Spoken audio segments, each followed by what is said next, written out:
Andito kami ngayon sa Museo Militar El Cuartel.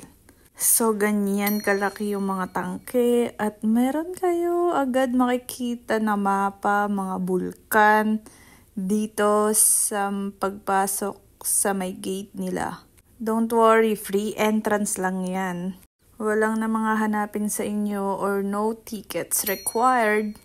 So, ganyan ang tatangkad. Kala mo nasa game kami ng Red Alert, 'di ba? Ang angas, ang lalaki.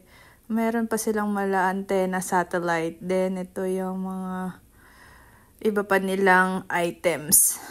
So, meron din silang mga pictures, mga display na makikita, at mga awards. And then, yan. Marami nakakatawa naman dito. At sobrang talaga namang pinaghandaan nila yan, oh. Preserve nila. Maraming brand ng sasakyan. Usually Ford and then Chevy. So pagpasok nyo dyan sa may garden, ganyan yung itsura. Nung makikita nyo, may pang medics, meron pang mga pang evacuate, merong regular sedan.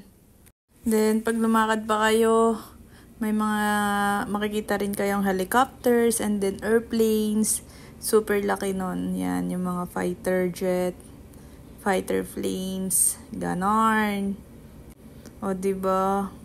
Ang laki, pati LEC, ang lupet. Punta kami dyan, I think mga hapon na. Meron konti at pa isa-isa yung dating ng mga visitors din.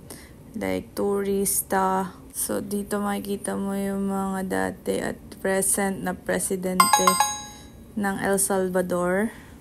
Then, meron kayong makikita na mga uniforms at mga history.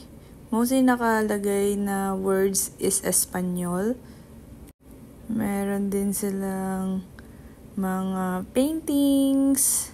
Sobrang laki ng mga gamit dito, tsaka meron din sila mga display na mga guns or baril.